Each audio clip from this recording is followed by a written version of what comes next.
Today's topic is the American Revolutionary War, the end of British North America, and the rise of the United States of America. At the end of the 7 Years' War, British colonists were optimistic of their future, as well as that of the British Empire. They finally defeated their French opponents, secured Native American trade, and ended French claims to lands west of the Appalachian Mountains. The colonists were proud to be English subjects. As the 1760s continued, the mood changed. The British Empire had accumulated significant debt along with their victory. Conservative estimates put the debt at between 122,603 pounds to 122,603 pounds to 140 million pounds, and that's with an annual interest rate of over 4 million pounds. In other words, they had a lot to pay off. Before, the colonies were not expected to share the burden of their taxation, though they were limited by mercantilist policy. Now, Parliament and the Crown expected the colonies to share in the burdens as well as the benefits of being English. Today, we want to understand the origins of the American Revolutionary War, identify the key events leading to the outbreak of hostilities, and then examine major developments in the conflict. To begin, Western lands were a major issue coming out of the 7 Years' War. Basically, you had the colonists that had long since been pent up along the eastern seaboard. Keep in mind their population doubling time was quite remarkable. Within the 17th century alone, it had more than doubled. So you had millions of people on the eastern coast looking to the western lands as avenues for possible land ownership, community development, in other words, places where they could establish their future. This was, however, land that was already occupied by Native Americans. Now, the British wanted to try and maintain peaceful relations with the natives. The French had succeeded in keeping their colonies safe, even though they were a small population, for almost 200 years because they had established mutual relations with the Native Americans. Remember, their approach was to establish that middle ground where both sides had to approach the other more as equals instead of a one-sided relationship. Unfortunately for the British, they failed in this task. Immediately afterwards, they needed to mend relations as many Native American tribes had sided with the French against the British. Instead, the general that was in charge of this process, General Geoffrey Amherst, decided that he wanted to show Britain's power, and so he refused to continue much of the gift-giving that was essential to native relations. The act of giving gifts was considered crucial. It was a sign of establishing a friendship, of establishing diplomatic relations. The result was that many Native Americans turned to a movement that had begun by a Delaware prophet by the name of Neolin. Basically, what was happening was a nativist revival. Neolin and other prophets spoke about a future that the Delaware could grab hold of and take part in by returning to traditional ways, by getting rid of European clothing, European trade goods, and returning to their ancestral ways. It would bring about a paradise almost, a revival of their numbers, a revival of when times were good, and then they would be able to drive the British from their lands. The result was that one Native American rose among many of the others in the Great Lakes region and established a confederation to try to rid the British presence from their lands. This individual's name was Pontiac, and the events that occurred between 1763 and 1766 were traditionally known as Pontiac's Rebellion.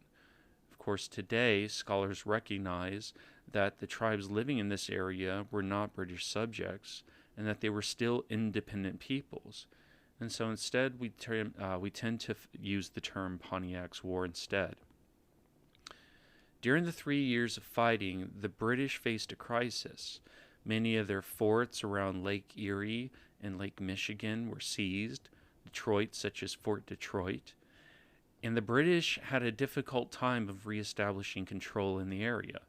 They even at one point resorted, according to Jeffrey Amherst's orders, to trying to distribute blankets with smallpox that had been used by smallpox patients among tribes in the area to kickstart an outbreak, basically by using biological warfare. In the end, the movement itself lost steam. Good relations were once again reestablished with the British, this time, though, with the British recognizing that they had to be partners and not tyrants in diplomacy. In addition to that, the British decided that they wanted to maintain this relationship by keeping the colonists out of these lands. So they established the Proclamation of 1763, which established an imaginary line running down the crest of the Appalachian Mountains. Native Americans, according to the proclamation, would have their lands guaranteed on the western side, and colonists would not be allowed to settle there. This, of course, upset the colonists, who, having finally helped defeat the French and the French Canadians, viewed this land as rightfully theirs. Needless to say, this was the beginning of the souring of the relation between the British Empire and their colonial subjects. In addition to land, taxation and other mercantilist policies also became a major issue within British colonial relations. Following the war, a new prime ministry under George Grenville replaced that of William Pitt, the famous prime minister that led Great Britain through the war.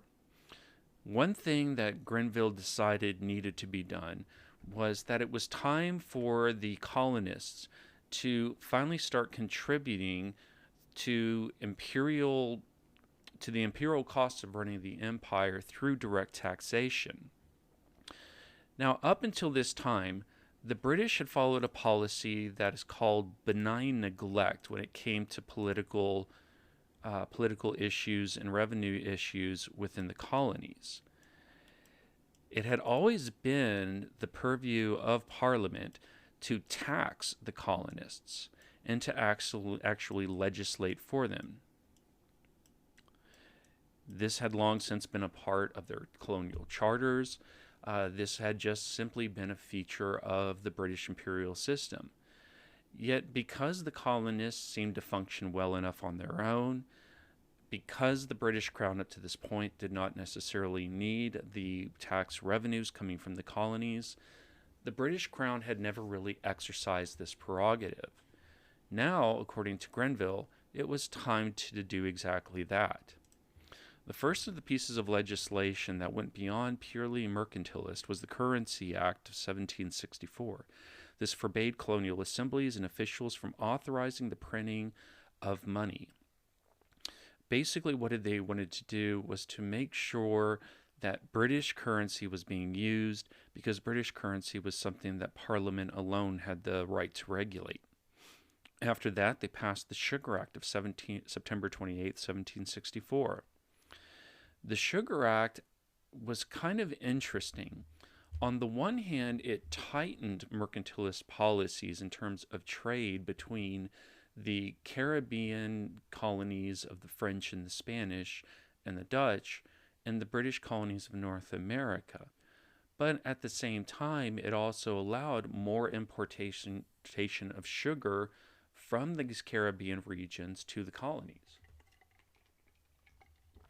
In other words, it wasn't necessarily cutting off sources of sugar.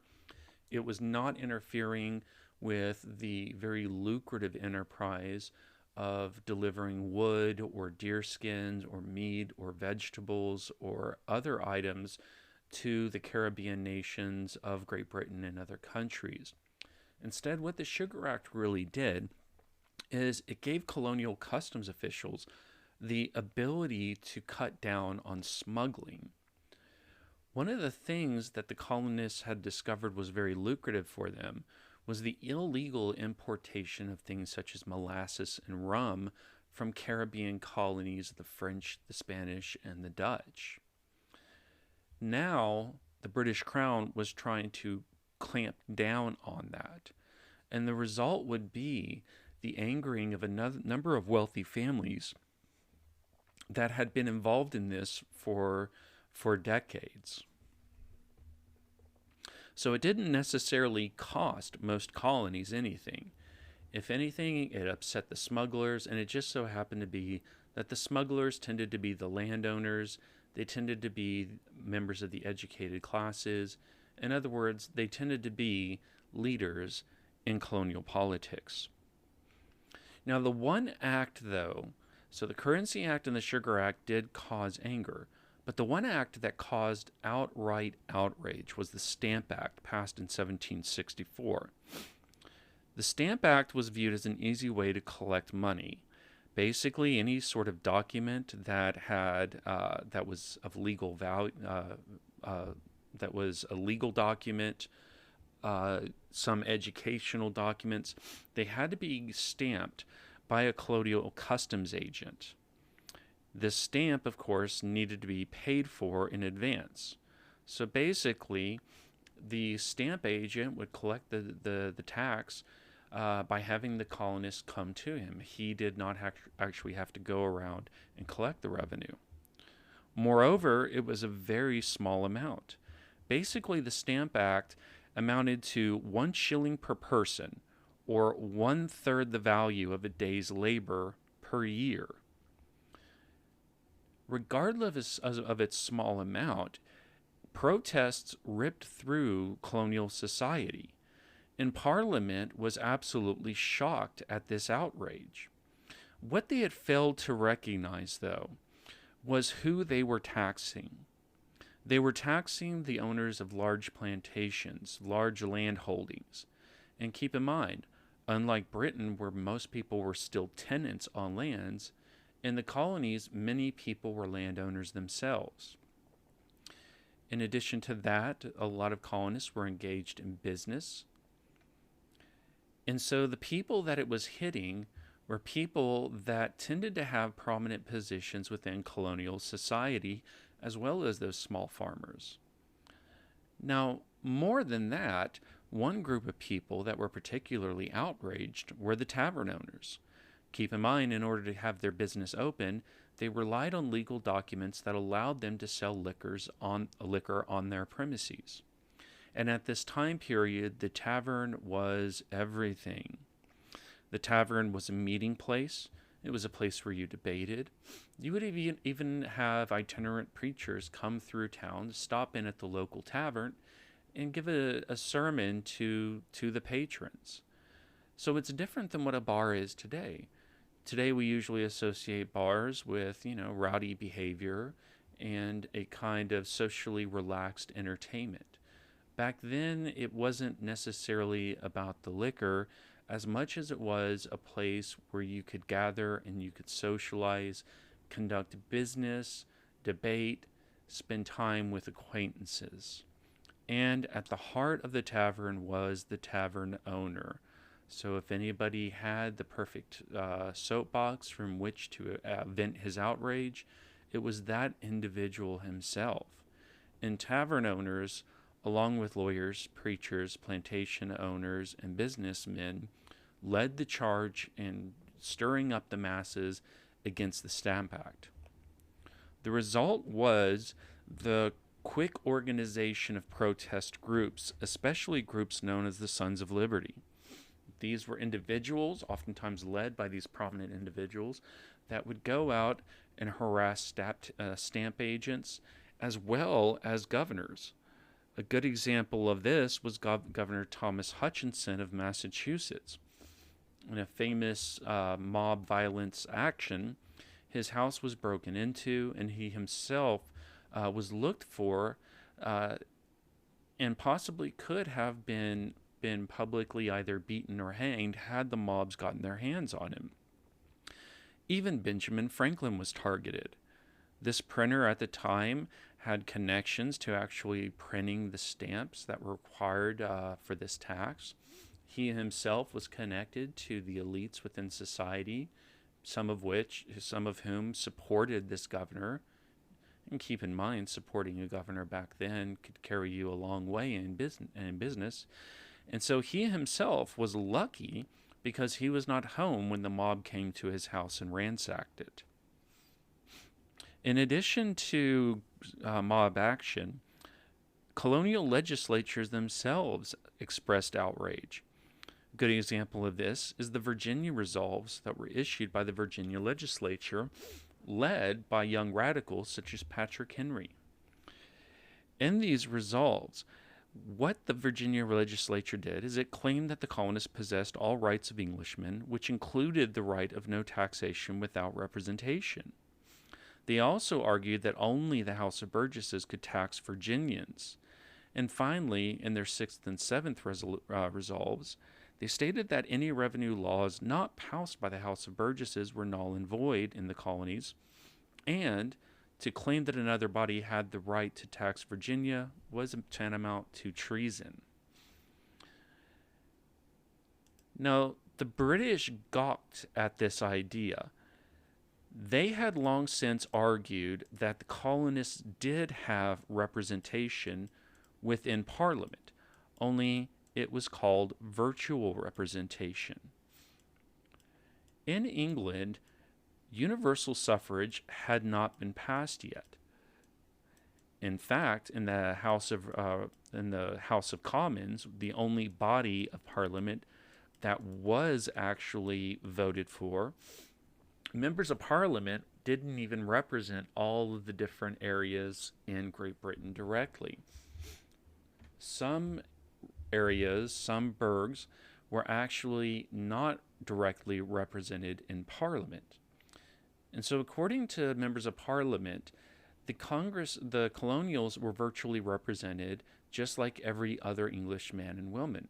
Members of Parliament represented them because they represented the interests of all of Great Britain and her colonies. So voting for them was not necessary when it came to things such as taxes. For the colonies, however, virtual representation was unacceptable, especially given benign neglect and the fact that they had been legislating for themselves with some input from the governor since they had arrived in the colonies. Now, in addition to these actions, the colonies did something that they hadn't really done before, and that was gathered together in the famous Stamp Act Congress of October 1765. In the Stamp Act Congress, they addressed really just this one issue. Did Parliament have the right to tax the colonies without representation? And their answer was no. They came up with this idea of internal taxes versus external taxes. In the colonies, only the different assemblies had the right to levy what was called an internal tax. And an internal tax was a tax that was levied directly on individuals. They argued that Parliament only had the right to issue what were called external taxes. Taxes levied on things such as trade between the colonies and other foreign powers. Today, this would almost be the equivalent of arguing that the Stamp Act was basically a state tax, external taxes were the equivalent of federal taxes, and since the Stamp Act qualified as a state tax, Parliament, acting in more of a federal capacity, had no right to pass it. Of course, keep in mind, this is the colonial era, and in Parliament's eyes, no such distinctions existed. Regardless, between the outrage, between the protests, between boycott movements growing within the colonies not to purchase goods shipped from Great Britain, the measure proved more trouble than it was worth. The result was a new ministry was formed in July of 1765, led by the Marquis of Rockingham, and they quickly repealed the Stamp Act in March of 1766. However, at the same time that they repealed the Stamp Act, they issued what was called the Declaratory Act, stating in no uncertain terms that Parliament and the Crown were sovereign, and there was no limitation on what taxes they could pass.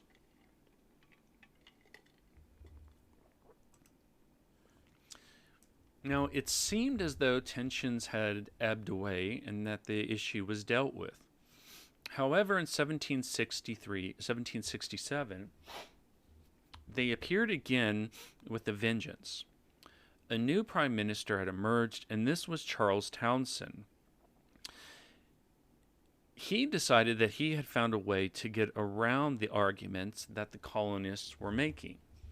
And so he passed a new source of revenue from the colonies known as the Townshend Acts of 1767. What he would do is he would levy duties on glass, lead, paint, paper, and tea. He didn't do it right away either.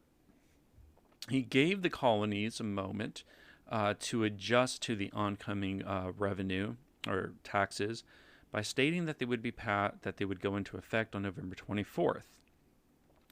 These funds would then be used to defray expenses caused by administrating colonial justice, colonial government, as well as defending the colonies themselves.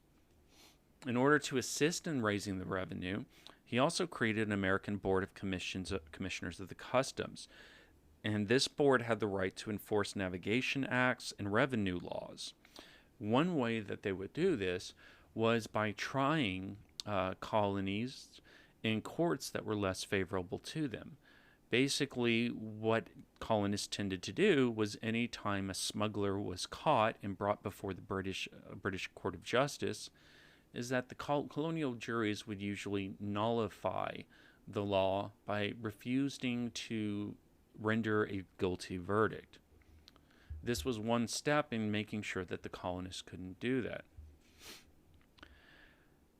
Again, Townshend had thought that he had found a masterful solution to this problem.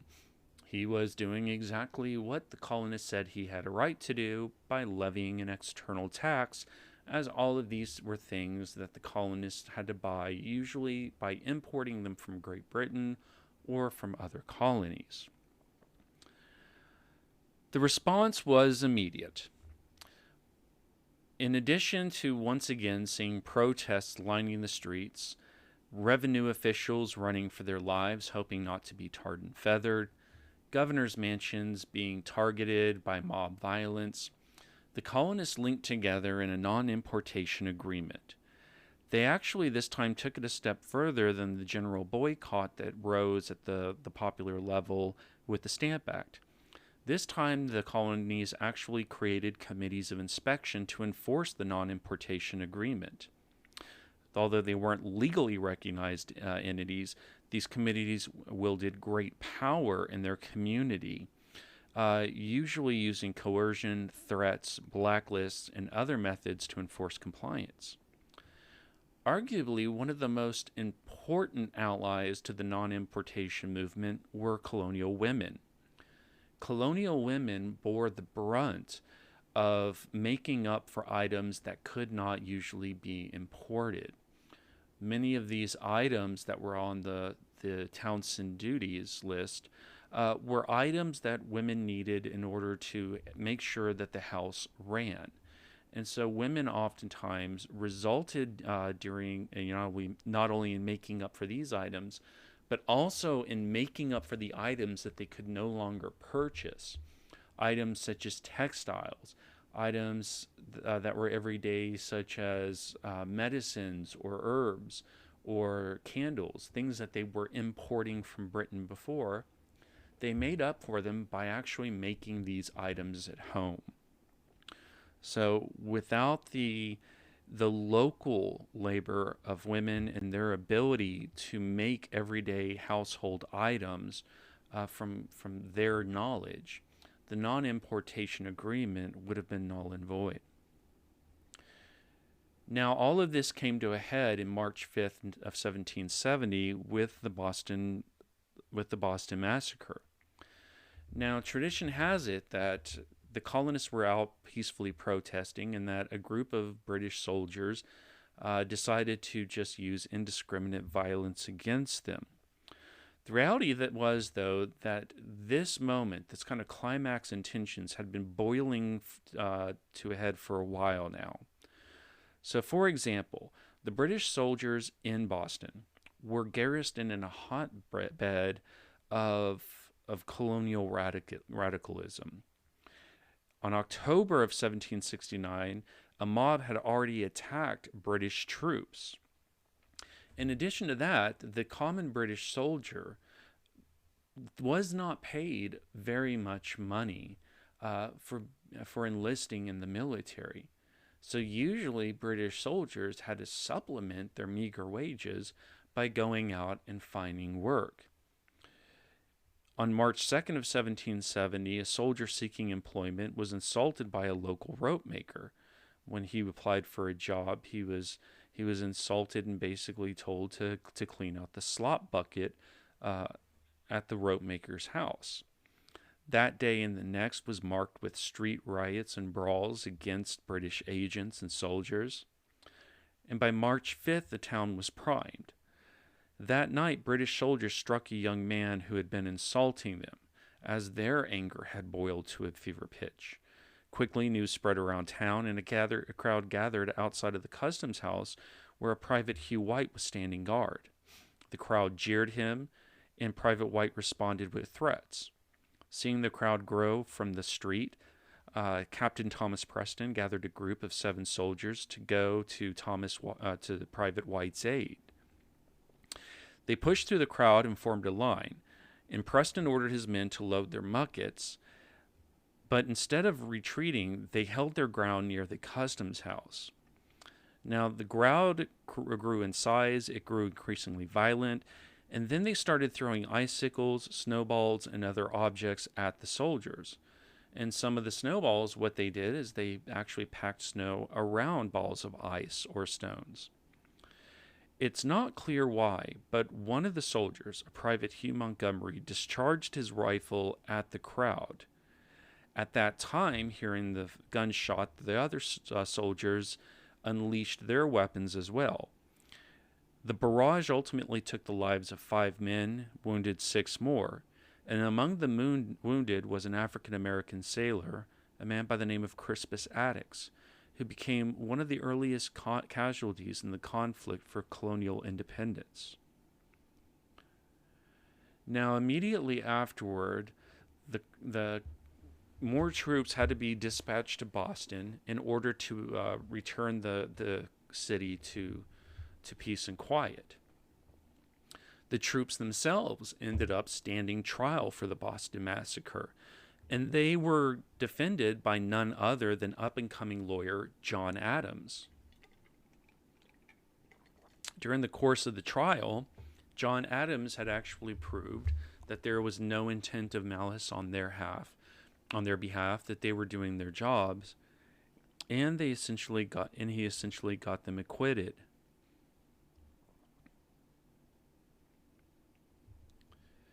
Now, following this, a new ministry replaced the Townshend ministry, and this was the Grafton ministry. The Grafton ministry tried once again to restore calm by rescinding the Townshend Acts. However, anger at home in Great Britain was growing towards the colonists' actions. They had, after all, expended lives and great fortune in defending British North America against the French and their allies during the 7 Years' War. They viewed the colonists as acting in a petulant manner. On the one hand, the colonists wanted to claim the status and the rights of being English.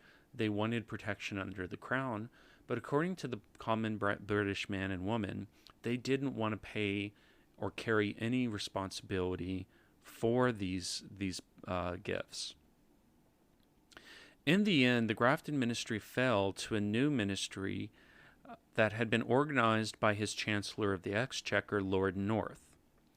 Lord North, on the one hand, finished Grafton's moves towards rescinding the Townshend Acts, but he did keep one of the, the duties, and that was a tax on tea.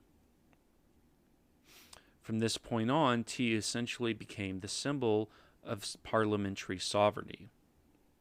Now, between 1770 and 1773, affairs were pretty quiet between the colonists and the crown. In fact, many had believed that peace had been restored, that all the tensions over taxation had been finally put to rest, and that the Parliament wouldn't go any further than their small levy on tea. There was one event that did occur, but it quietly disappeared as soon as it had happened, and this was the burning of the HMS Gaspee. Now, the burning of the HMS Gaspee wasn't thrown into the ring or to the light of something like a Stamp Act or a Boston Massacre. The event and the events that followed it did not result in loud mob protest. And that was largely due to the fact of what was happening or the events surrounding the Gaspee. Basically, it was commanded. It was a schooner commanded by a Lieutenant William Duddingston, and this guy was an avid enforcer of all navigation rights. He was known by colonists as well as governors and political agents up and down the coast for his overzeal in stopping colonial traffic and trying to root out all smuggling. And it was his overzeal that eventually got the Rhode Island merchant class completely exasperated with his actions. And so one night when his ship ran aground trying to chase a suspected smuggler, a Crown boarded the ship and torched it. Now, immediately afterwards, London dispatched a commission of inquiry to look into the matter. However, no guilty subjects were found, nobody could be brought to trial, and the authorities, as well as the colonists, were more than happy to let the Gaspee affair settle.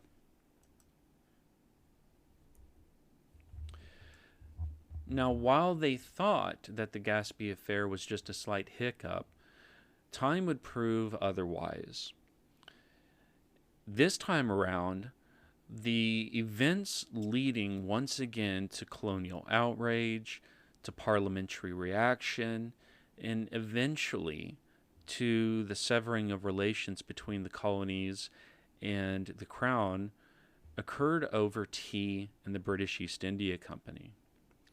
The British East India Company was a private business venture that was essentially colonizing South Asia on its own, using private mercenaries to defend their agents, to extend their power deep into the continent of India by establishing relations with many of the rulers and the prominent families in this area.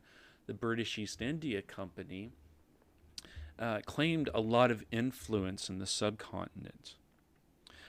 Unfortunately, the British East India Company had fallen under mismanagement, and as a result of the mismanagement, it was on the verge of collapsing. Now, at this time, the British East India Company had so many connections to wealthy investors, members of the aristocracy, and to other businesses that Parliament was afraid that a collapse of this company would drag the British economy down with it. So in 1773, when the company teetered on the edge of bankruptcy, the North Ministry decided that they had to save the company for the good of the general economy. With this in mind, they built on the one remaining tax left over from the Townshend duties and passed the Tea Act of 1773. It amounted to 3 pence per gallon tax on tea. More importantly, permission was given to directly import and sell tea in North America through consignees that had connections to the British East India Company. The effect on the colonies was immediate. Smugglers were hit in their profits, and again, smugglers were connected to some of the wealthiest people within the colonies. Merchants felt threatened by this Tea Act. After all, if there was one merchant who was more favored by a local governor, who could become designated as a consignee, they could essentially put the other merchants out of business. As a response to this, there were a number of tea parties that were planned in multiple colonies, but it would only be one tea party that would go down in general history and fame, and that was the Boston Tea Party of December 16th, 1773. On that evening, 150 men, dressed up like Native Americans, boarded British ships carrying tea from India and began to dump it overboard.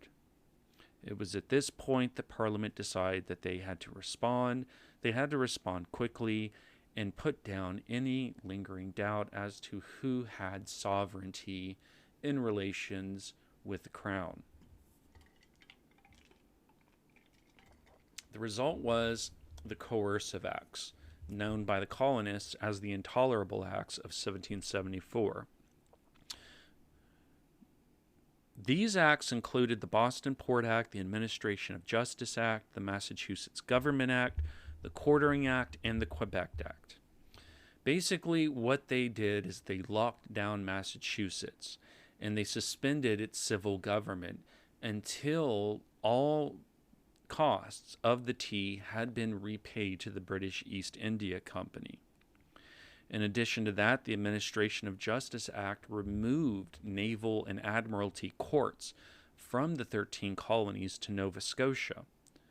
Since colonists continued to refuse to render guilty verdicts to smugglers and to radical leaders, they decided that removing the trial to Nova Scotia would guarantee a more fair verdict. And in order to house the growing number of British soldiers that were dispatched to the colony, the Quartering Act opened up businesses and lands that were not actively being used to be used as barracks. Now, again, there's a common misperception that the Quartering Act forced colonists to open their homes to British soldiers, and this is incorrect. Homes were expressly forbidden. The only places that British troops could be quartered were in businesses, and preferably businesses or warehouses that were not in current use. More importantly, the Crown was expected to render all costs, basically to absorb all costs in the quartering. So they were not going to go in and eat the colonists' food. They would actually have to pay for any supplies that they needed. Finally, with the Quebec Act, the British government severed all lands west of the Proclamation Line in all lands in former French Canada from the 13 colonies' areas of jurisdiction and administration. These lands would be governed separately by the British government and directly. More importantly, in the lands formerly belonging to France, French colonists who spoke French and practiced Catholicism would be allowed to maintain their own separate cultural ways. Overall, this was viewed by the colonies as the last outrage. It was the last outrage in what they viewed as the abuse of their fellow colonists, the violation of their rights as English men and women, and it was only followed up by the Quebec Act, which was viewed as a betrayal of them once again to their French enemies in the north. The result was the First Continental Congress was convened, and they issued the Suffolk Revolts. They denied the legitimacy of the Coercive Acts. They stated that these acts should not be obeyed. They stated that taxes would not be raised for the English government. They would start stockpiling weapons and munitions, and royal agents were deemed as targets for arrest if they attempted to enforce these acts.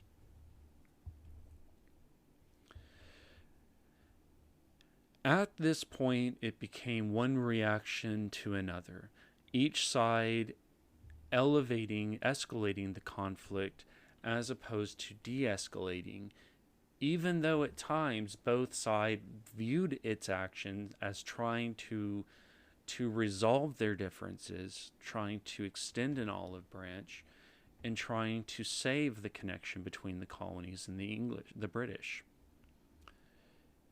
In fact, it would not be until war had already begun that both sides recognized that they were in for a long, protracted war over the relationship between the colonies and between the British government.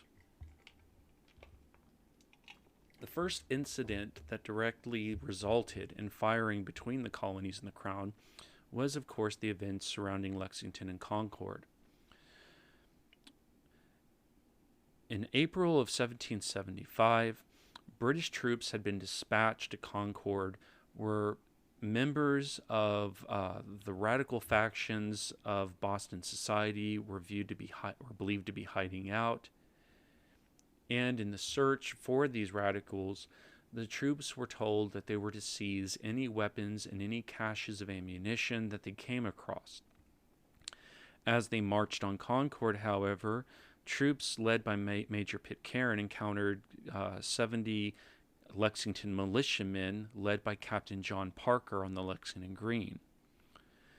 The two sides lined up in opposition to each other, and nobody ordered their troops to fire.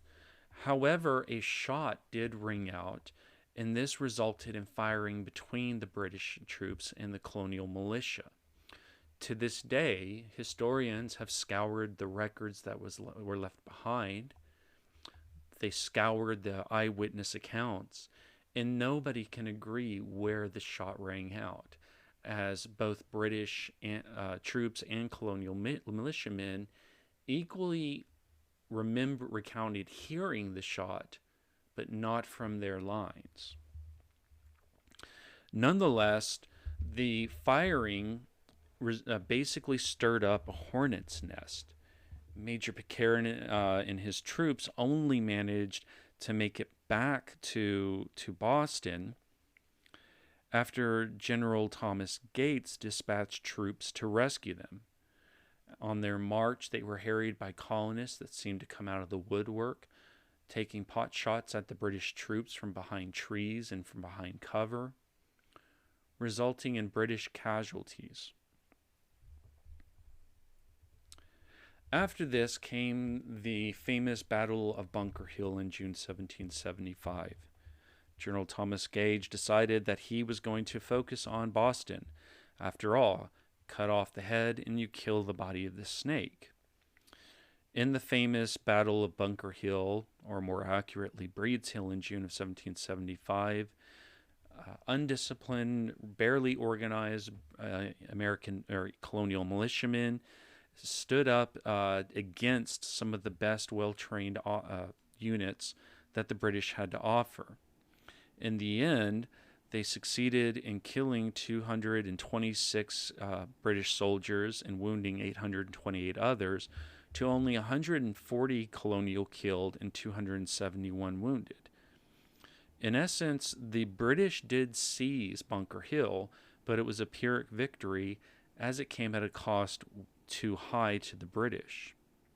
Moreover, it was a shock to Great Britain to hear that colonial militia, without the professional training and without the quality of supplies of the British troops, could actually stand up and inflict such casualties on British regulars.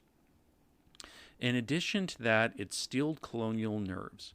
Shortly thereafterwards, the Second Continental Congress authorized General George Washington to formally command the Continental Army in May of 1775. Now, it would take quite some time for the Americans to actually get ready. There were a number of issues that the Americans faced. They faced weak industry to actually create the weapons and the other materiel needed by an army capable of standing up to the British. Discipline was non-existent when Great Britain showed up in the Boston Commons. In fact, one of the first things he had to do was to instruct militiamen not to use the facilities, so to speak, in the middle of camp, but to actually dig latrines on the outskirts where it would not bring disease. They had little training, few supplies. There was next to no colonial unity throughout much of the war, and General Washington again and again and again would face a supply shortage. The Continental Congress would continually authorize him to seize what he needed from the countryside, but General George Washington would often refuse, believing that it was not right for his army to go through and live off of local farmers when they were fighting tyranny. At one point, Congress would actually send out letters to General George Washington during the course of the war begging him for protection. And he would basically respond with stinging letters saying, look, you're not even clothing our troops. You're not protecting them from the weather or from winter. How exactly are we supposed to stand up to the British? How do you expect us to be everywhere at once when we can't even feed the men? Nonetheless, the colonial campaigns began rather quickly. In fact, the very first campaigns were directed at Canada, campaigns that were led by General Philip Schuyler and General Benedict Arnold. These early campaigns ended up failing as the colonists finally realized that the French and the recent immigrants from Britain who resided along the St. Lawrence River did not share the same sentiments as other colonists living further south. Now, during the early years of the war, there was also a big debate over whether or not to actually declare independence. Many delegates of the Second Continental Congress did not view their war as one for independence. After all, they were proud subjects of the British Crown. Instead, the Second Continental Congress would again issue what they called the Olive Branch Petition following the Battle of Bunker Hill in hopes of stopping the fighting and opening up negotiations. By January of 1776, though, it was becoming more and more clear that this was, in fact, a war for independence, especially following the publication of Thomas Paine's Common Sense that laid down in the everyday language of the North American colonists their need, their right, their destiny to govern themselves and to break away from Great Britain. Not long after the publication of his work, the Second Continental Congress appointed a committee of 5 that included John Adams, Benjamin Franklin, Thomas Jefferson, John R. Livingston, and Roger Sherman to draft a Declaration of Independence. Ultimately, the task fell to Jefferson. He was noted as the best writer of the group. He finished his draft, which was then vetted by the committee and sent to Congress. And on July the 2nd, the vote came to accept independence, to declare independence, though in reality it was not actually an unanimous vote.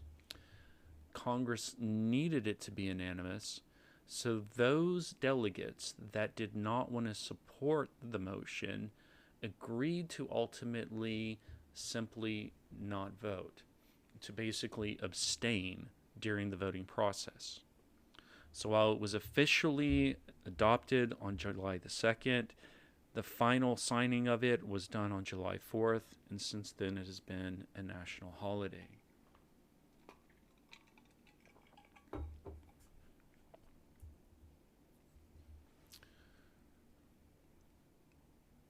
Now, following the Declaration of Independence, with their goals clearly stated that they were going to break from the British Crown, the war began in earnest.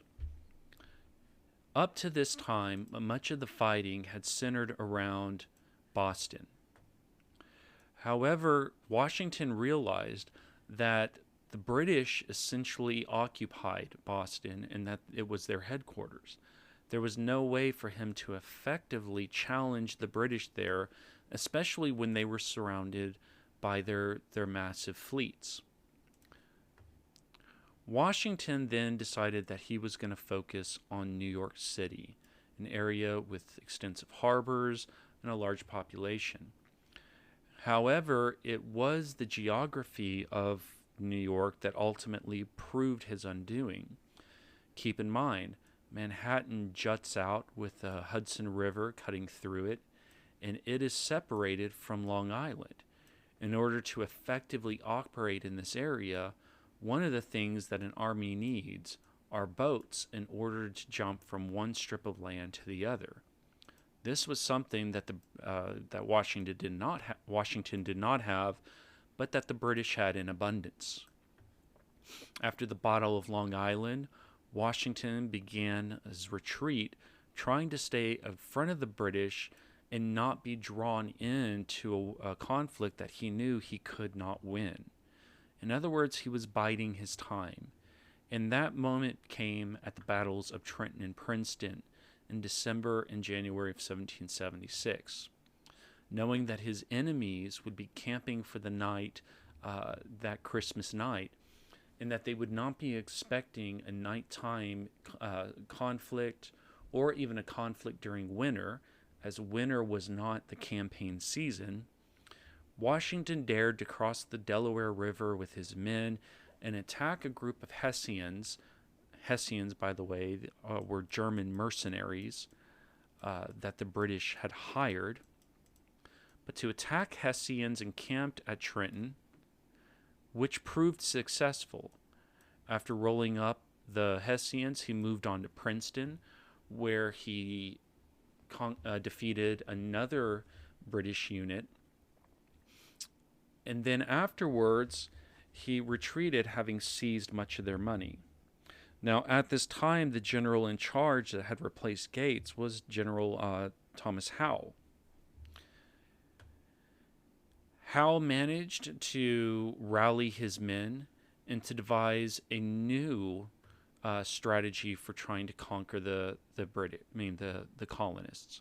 What he would do is he would target the Massachusetts from the north. He would continue to seize New York, and he would also focus on Philadelphia, the capital of the colonies at the time. Now, it's important to note that while the Second Continental Congress was meeting at Philadelphia at this time period, one of the biggest challenges that the British had was the fact that there wasn't one single government over all the colonies. There was one unified government under the Second Continental Congress, and then 13 other governments that they had to subjugate, all of which were lending support to the revolutionary cause. Now, another thing that we must keep in mind is the nature of this war for the British. At this time, the British were the largest empire with one of the most extensive navies and militaries in Europe. And a lot of people automatically assumed that this would work in their favor. In reality, though, it kind of worked against them. Because they were such a large empire, that meant the need to keep their navy in South Asia, to keep their navy in some of their positions in Africa, as well as the Caribbean, and in North America defended against their rivals, the British, the Dutch, and the Spanish. In addition to these challenges, the British military also had to deal with a very long supply line that ran all the way across the Atlantic Ocean to the colonies, a supply line that they relied on to ferry troops, weapons, ammunition, and other material. So Howe's hope was simply this: slowly compartmentalize the colonial efforts. Sever Massachusetts, the hotbed of colonial resistance in the North. Further divide it here, cutting off the middle colonies from the southern colonies, and focusing less on the southern colonies since much of the Tory support was in the South. And keep in mind, Tory is the term that they used at this time period for the Loyalists. So the southern states were viewed as the safest of the colonies, the easiest to defend and keep within the British Empire. To this end, General Howe led the invasion from the south to the Philadelphia capital and defeated General Washington at the Battle of Brandywine right here. After defeating him at Brandywine, he continued on and seized the capital. Now, while Howe was experiencing successes down here in the South, he could not foresee events occurring up here in the North. In the North, British General Burgoyne had marched his troops down the Hudson River, slowly closing the pincers towards New York City. But he decided that as he would march south, he would carry with him a large baggage train that included unnecessary equipment, oversized artillery, as well as his rather extensive baggage train, a number of camp followers, and even some of his members of his social circle. The result was that the colonists could maneuver with much more flexibility. And in a series of battles known as the Battles of Bemis Heights in September and October of 1777, the Continental Army not only held its own, but in the Battle of Saratoga, October 17, 1777, they delivered such a stinging one-sided defeat that they succeeded in doing something that the colonists hoped would happen, that they had been nurturing for over a year now. And that was the entrance of the French into the fighting. To this date, Benjamin Franklin had been at the French court trying to court the French and the French crown into supporting the colonial efforts. The French, however, were reluctant because they did not believe that the American colonists had what was needed to actually win the war. The Battle of Saratoga proved otherwise, and immediately afterwards the French signed the Treaty of Amity and Commerce, which opened up the French economy to colonial shipments, as well as to the purchase of weapons, artillery, ammunition, and vessels of war. And this was followed by a treaty of alliance that pledged both sides to continue the war until the British were defeated. At no time would one side or the other sue for peace or sign a peace document until both sides agreed that the fighting was over with. Now, while 1777 was proving to be a year of one defeat after another, with the colonial cause only barely holding on, there were some fortuitous events.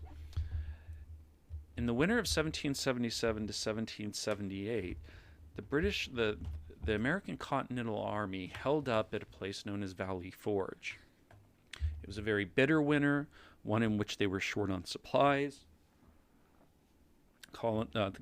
soldiers themselves oftentimes went without proper clothing, without proper shelter from the environment. But regardless of these trials, his army was finally starting to come together.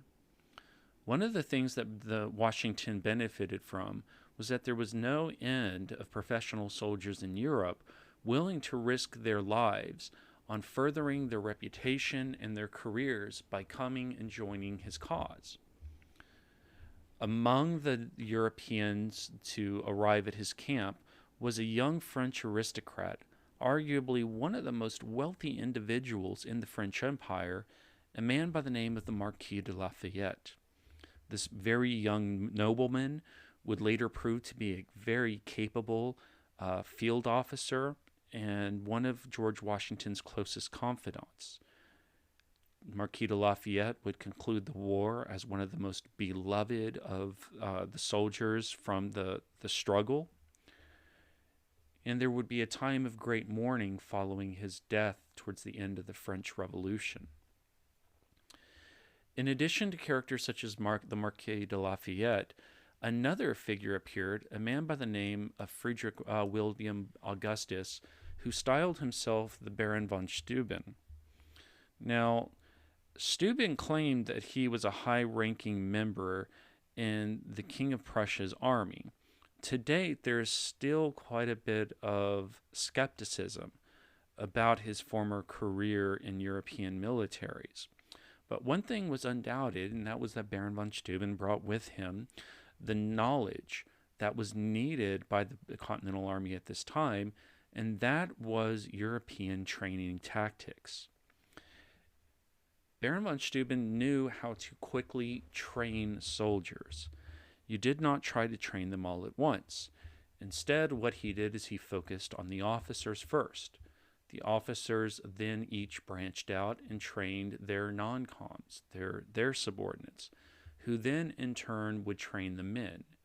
And with this system, they were able to quickly, effectively, and efficiently train the Continental Army in the much-needed skills of European conventional tactics, thus making them more of a match on the battlefield when they met up against British regulars.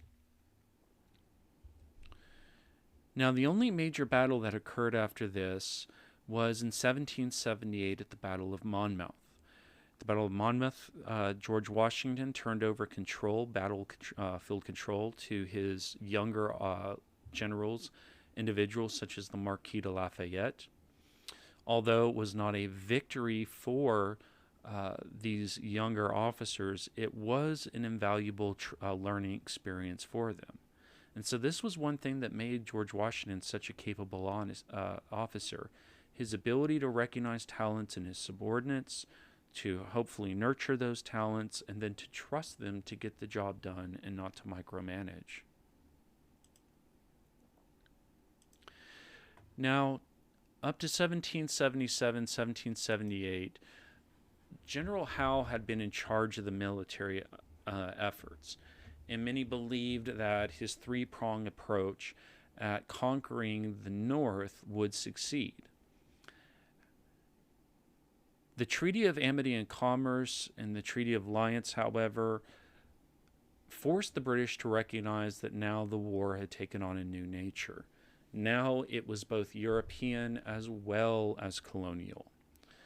So the British had to look at the bigger picture. How would they protect their holdings in South Asia, Africa, and the Caribbean? More important, of course, were those Caribbean possessions because they produced much more wealth and caused much less trouble for the British. One of the things the British decided to do was to change leadership in North America. General Howe was replaced with General Henry Clinton, and General Henry Clinton brought with him a new strategy altogether. He would keep troops up here in the North, fighting against General Washington and the Continental Army located there. But at the same time, he would send troops south under General Cornwallis and there they would focus on the southern states. While Henry Clinton tried to quell matters in the north, what General Cornwallis would do is he would establish control over these southern colonies. It was believed that the large number of loyalists there would help to quickly put down any revolutionary forces. And should the colonists win with the help of the French, who were, by the way, being helped by the Spanish, then this area may be considered a loss, but at least this would remain completely British. To the British, this would seem to be an acceptable loss. They would still control Quebec, they would still control the western lands, and they would still control this agriculturally rich region in the south, losing only a handful of colonies in the process. Colonies, by the way, that proved troublesome every time they tarred and feathered a British imperial agent. Cornwallis began with the siege of Charleston. Charleston at this time was the major port in the south. Having gained access to Charleston, he then engaged troops under General Gates, sent by Washington to the south. To this time, General Gates was considered a very capable field officer, and George Washington had nothing but confidence that Horatio Gates would, keep Cornwallis's troops limited to their areas of operation in the south. What happened was that Gates sought out Cornwallis on August 16th of 1780 and engaged him in the Battle of Camden. The result turned out to be an absolute farce. What happens to Gates was that he positioned all of his regular troops over here on his right flank. On his left flank, he used colonial militia to anchor them. Colonial militia were capable fighters, but they were not as well trained and well armed or well led as the British regulars, especially the British elite regulars that Cornwallis had lined up against them. The end result was that when the fighting began, the British quickly smashed through the militiamen on the left flank and then enveloped Horatio Gates' line soon thereafter. Now the question becomes, what happened to Horatio Gates? Well, with the rout of his left flank, the general made a strategic retreat with his staff about 100 miles to the rear to Charlotte, North Carolina. In other words, he fled the scene and did not stop until he was well safe outside of the entire colony of South Carolina. As one could guess, his career quickly came to an end in the Continental Army. Now, having achieved such a smashing victory over his enemies, Cornwallis followed up his gains by marching his troops deeper and deeper into the backcountry of Carolina. And as he did so, his plan was to establish outposts, securing control over the backcountries. One of the biggest challenges to control over this area was partisan warfare that had been taking place between patriots and loyalists. In fact, there weren't two wars here. There were two wars here, not one. There were the colonists with the Continental Army against the British and their regulars. But then there were partisan troops of revolutionaries fighting against loyalist troops, oftentimes in very nasty, very bitter engagements that did not recognize children and family and private property as outside of engagement. In other words, as non-combatants. Now, at this point, what Cornwallis simply wanted to do was just to control territory. But events quickly slipped out of his hands. One of the first events that occurred was the Battle of Kings Mountain. This was a truly partisan conflict between loyalists and patriots. After British losses at the Battle of Kings Mountain, he sent an individual by the name of Lieutenant Colonel Bannister Tarleton to chase after forces led by partisan Henry Morgan, or Daniel Morgan. Now, what Morgan did is he engaged Bannister Tarleton in the Battle of the Cowpens. Here, Morgan came up with a brilliant strategy. He was on land that was uneven and sloping down. What he decided to do was to lull Tarleton's troops into a sense of complacency. To that end, Morgan established 3 lines. You had here a first line that had instructions to fight only briefly and then to quickly run to the rear. Behind that, you had another line that had taken cover using the geography of the terrain, obscuring themselves where the ground dipped down. And then further back, you had the artillery and the cavalry. The idea was that Tarleton's men would advance on the first line. The first line would show a very brief show of resistance, and then they would retreat backwards. Believing them to be routed, these forces would rush to follow up, and Tarleton, Morgan hoped, would send in his cavalry, only to meet a reinforced line at this point. Tarleton played right into Henry Morgan's hands. After the rout of the very first line, Tarleton committed all of his troops to pressing the fleeing militiamen, only to run smack dab into a fresh line and to be poured into with Morgan's artillery.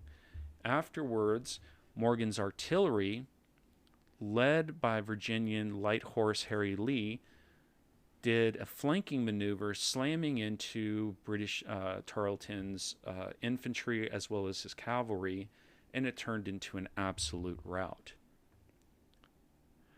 As a result of the Cowpens, Cornwallis was forced to engage, and engage deep into the back country. Now, at this point, what Cornwallis was hoping to do was to outflank Nathaniel Greene, who had been sent down there and given charge of all these troops. He wanted to hit Greene's troops in piecemeal fashion before reinforcements could arrive from the north, before Greene could be reinforced by colonial partisans.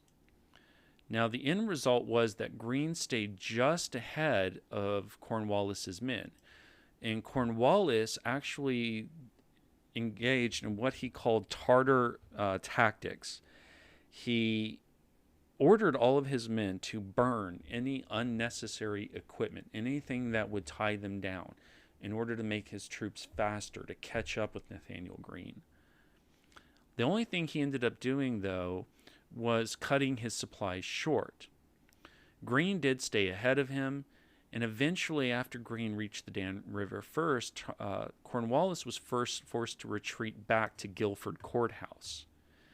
What he left, however, in his rear was an entire countryside of partisan patriots that were now allied against him and his loyalist allies.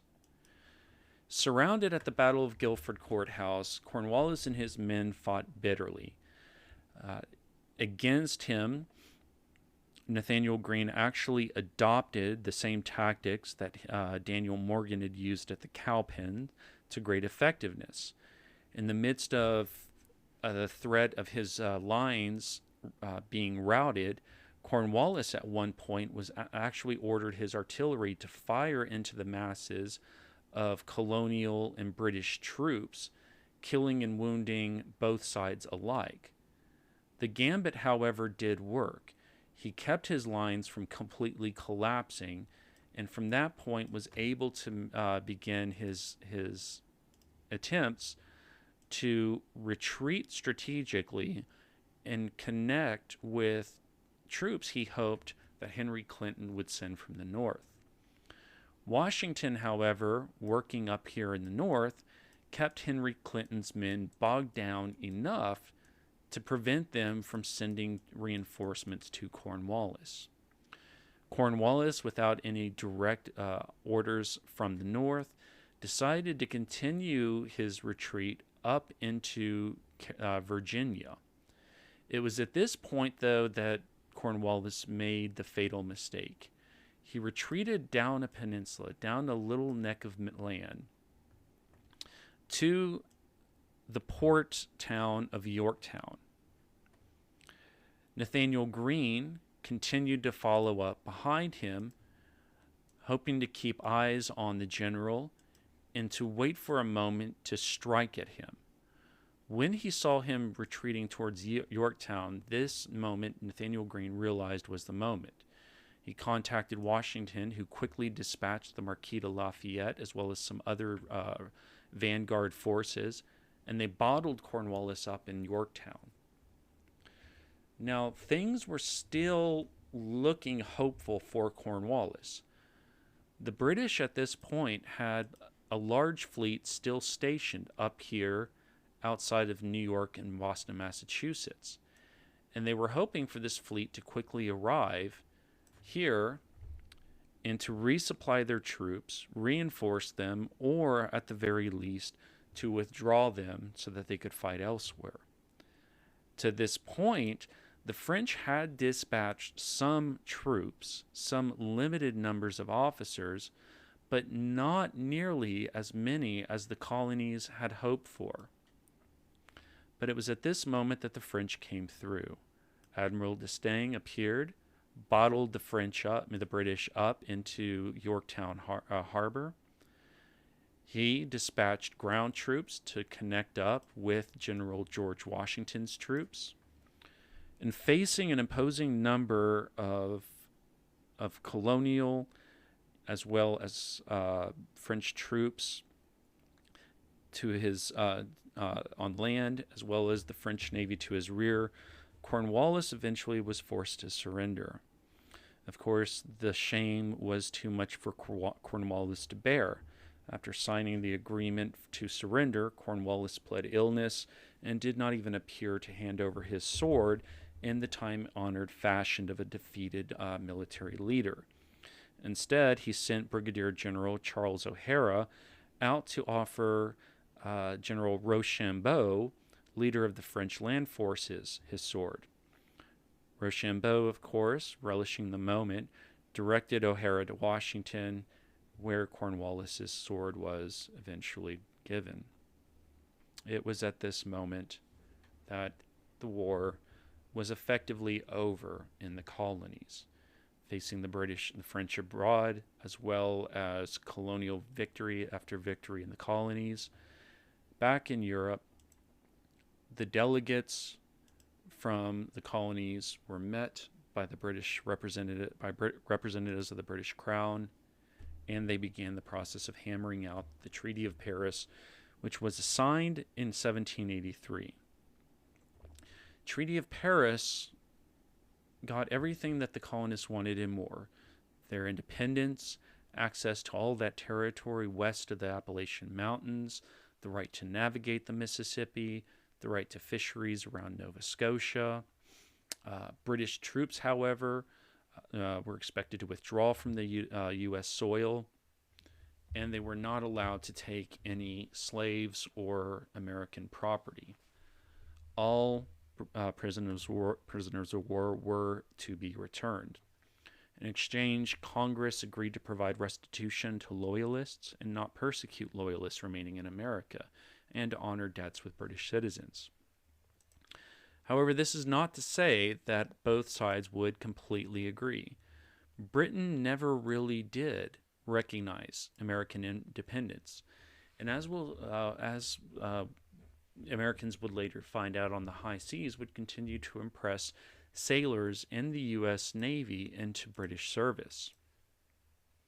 So this was not fully recognized. In addition to that, the British did not withdraw all troops from the U.S. soil, but continued to man forts located in the Great Lakes region.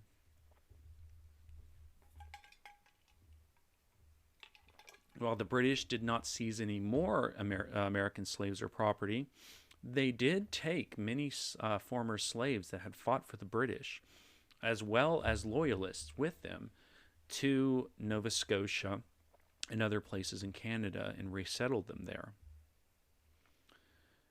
Now, on behalf of America, the Loyalists were not protected. Their property was not guaranteed, and Loyalists after the conflict were persecuted.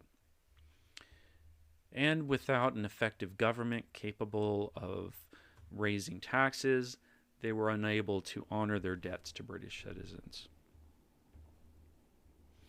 Nonetheless, the war was over. A treaty was signed September 3rd, 1783, and it did not immediately go into effect. Honoring its promise to France, the treaty was not fully enforced until France signed a separate peace with Great Britain. On April 9th, 1783, Washington, though, finally issued orders that all operations were to cease. Soldiers began the process of mustering out of service and returning to their home. The Continental Army, that once had been so large, quickly shrank to 2,500 men. On November 25th, 1783, British troops finally evacuated New York City, and Americans re-entered the town. Finally, on December 23rd, 1783, Washington himself appeared before Congress in Annapolis. He read a brief but final statement, resigned his commission, and then put on his coat and rode home to Mount Vernon. The American Revolution was over. The United States of America had been born.